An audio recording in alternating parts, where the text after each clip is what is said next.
That'll be our round 2 match right now, IceKhold versus Alesha. Alesha is on a deck that we know and love. We've seen it before. This one's without time, though. We have a Stone Scar Grenadin sacrifice list. So, Combust and Kindling Carver, Covetous Stranger, which we haven't seen in any of these lists before. Same with Urgent Missive. So some interesting things there. We've got Senway Smuggler and stuff like that. Strange Burglar and Shrine to Carve It in the market as some of the few rares.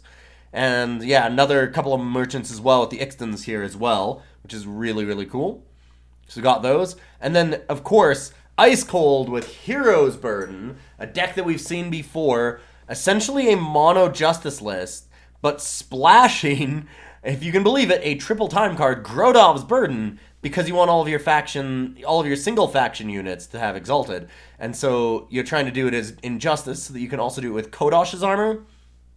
And you get a sweet little combo there by every unit being Exalted, and then all of your Exalted weapons going on each of your single faction units, not just one.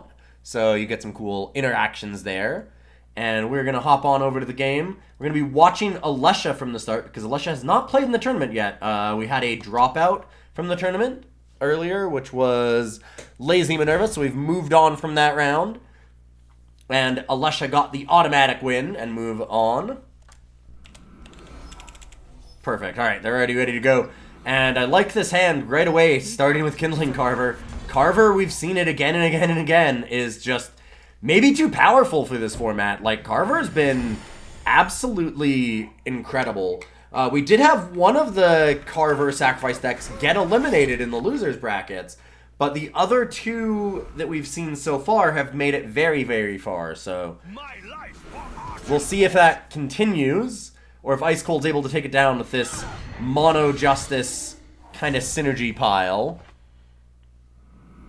Getting Hero the People and a bunch of various abilities, or trying to do the Kodosh's Armor, Grodov's Burden combo. Alright, and Alesha immediately going for Shrine to Carve It. I'm a huge fan of Shrine to Carve It. It's incredibly powerful. Being able to Madness and then sacrifice the thing to the Kindling Carver is incredible, especially when you have Shrine to Carve It out. We'll see how that works, though. And it's especially nice against IcekholdStare here, who is showing off multiple multiple revenge units in their deck, specifically to try and get Hero the People revenge. This is an interesting turn for Alesha. Alesha could just play the Shrine and pass, opting instead to Madness the Hero, attack, and then sacrifice it to the Kindling Carver.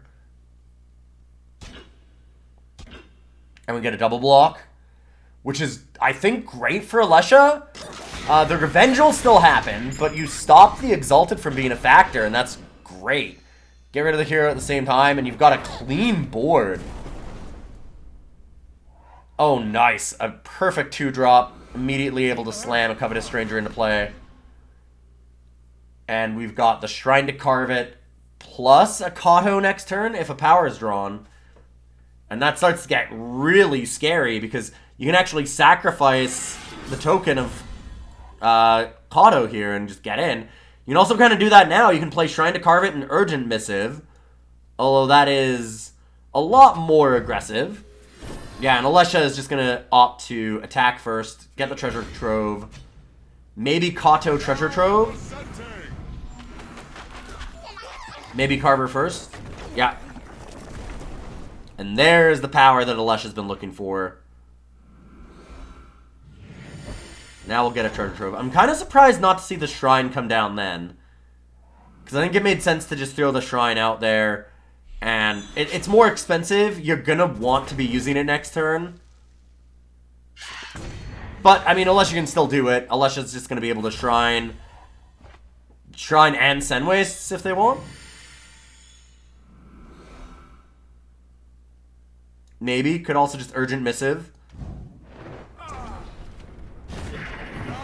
Okay, gonna sacrifice Kato, and then I've got to imagine... Oh, wow, this is so much damage. Oh my god. That alone is another 9. Not using Urgent Missive. Interesting. I assumed Urgent Missive on the Kato. and get another 6 damage in. I mean, I guess it'd be 4 extra. Instead, just going to use the Totemite. Save this for another sacrifice. Wow. You can see, I mean, just smashing Icekhold there for 15 damage out of absolutely nowhere. And it's going to do it again. Here comes another assembly line. Get to Urgent Missive, sacrificing the 0-1, and then immediately assembly line. Just between assembly line and Urgent Missive, that's 15 damage alone. Alright, Alesha's going. Oh my god, it just gets worse and worse. Alesha's going for even more damage. Getting the drone for free. Playing assembly line. Could rub it in with this Urgent Missive, but Alesha doesn't even need to. They're just going to attack and absolutely demolish Icekhold here. I can't imagine there's a way out of this. Yeah, Reinvigorate's cool and all, but I don't think that saves enough life. I mean, it gets pretty big. Comes a 5-5. I think the block should be the other way. Yeah, and then Devour comes in to stop the life gain. Not that I think it would have made a difference anyways. We've got 1, 4, 5, 6, 7. Yeah, it's still 21 points of damage. Wow.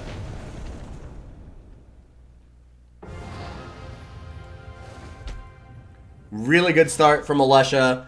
Alesha is a really solid deck builder, and Shrine to Carve, it's very, very powerful card. That being said, I mean, there's no shrines in the main deck for Alesha, and they have to rely on the merchants to get them.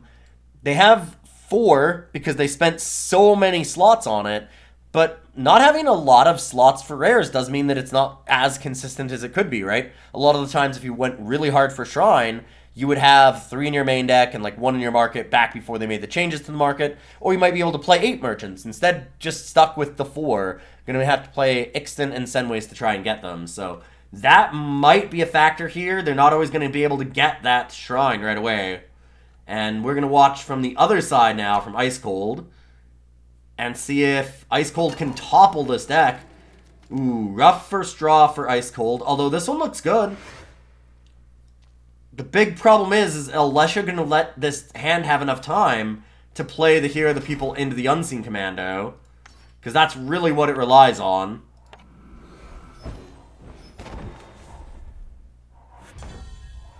And here comes Ghostblade. That's a great draw.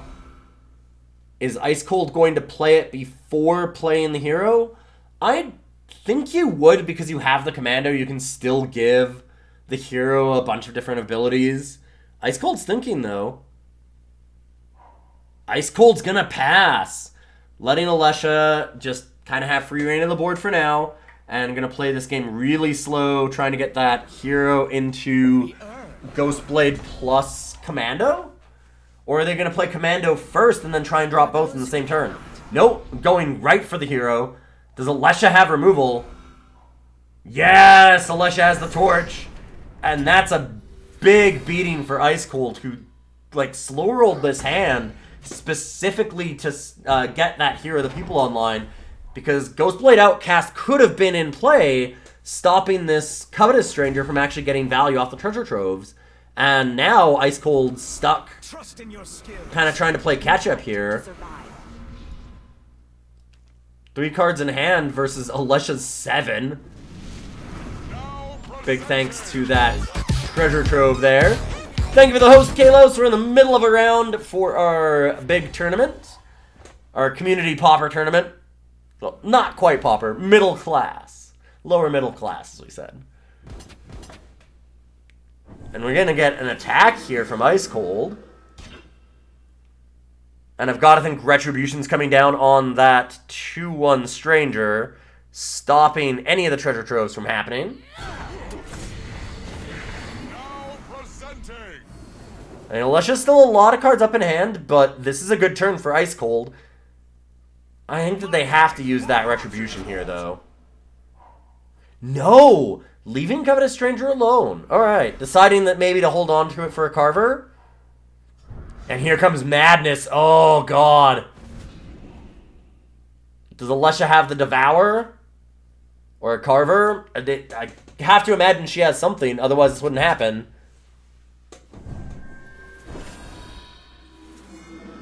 And I imagine we see a trade on the Covetous Stranger. No blocks at all. I am stunned. I'm not sure what Icekhold's doing there, not blocking. Is there a plan for this stalwart that I don't know of? Waiting on Reinvigorate for some reason? This is really bad news for Icekhold. 2 cards in hand versus a full mitt from Alesha.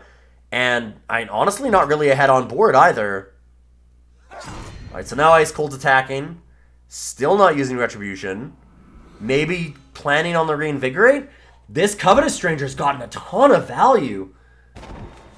Just letting it stay unopposed here has been a big problem for Icekhold.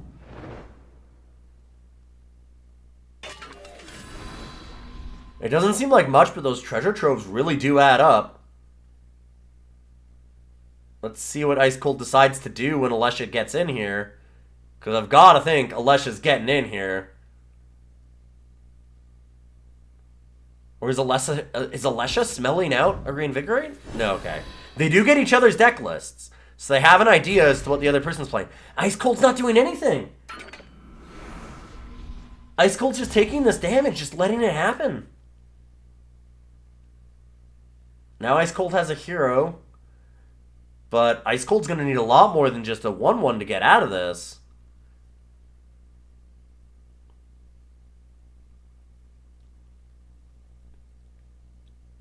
I'm curious as to what Icekhold's plan is here, what they're thinking.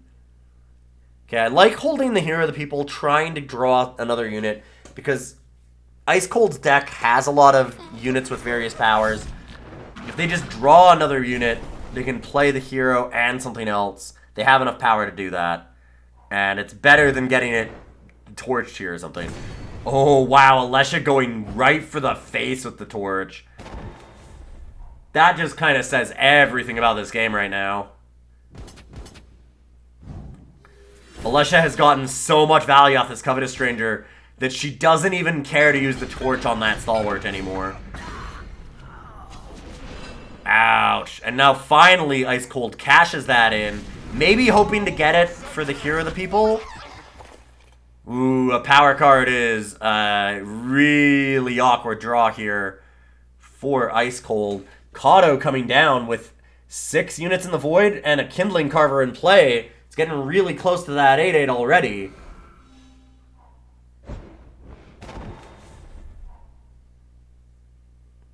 And man, Alesha has so many cards up here. I mean, there is a Revenge unit inside of Icekhold's deck, but that does mean that Alesha is 12 cards up on Icekhold at this point.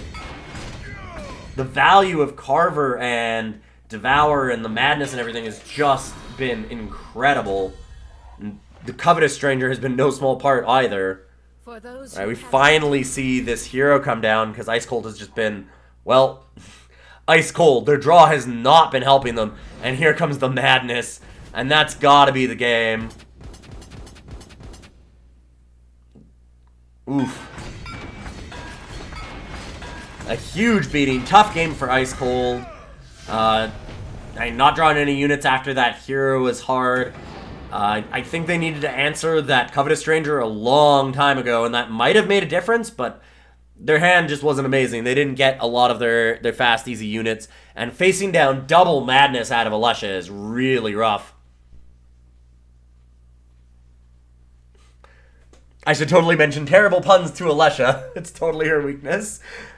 We should try. I mean, Alesha's not listening, I would hope, because that's the whole thing, is this is live. They're playing this right now. We are commentating over their matches. And, well played by Alesha. Unsurprisingly, Alesha is a very powerful player. You probably know her from a lot of different tournaments. She does exceptional work. And Icekhold, unfortunately, goes down to the loser's bracket. But Icekhold had a really commanding win earlier in the tournament. I don't know if we've seen the last of Icekhold here, because we have had Icekhold go 2-0 in their previous round. So they're now going to be going into the loser's bracket, and it's going to be IcekholdStare versus Akane Kiryu And Mackay versus Yan Batari as our two losers bracket rounds that still need to be done.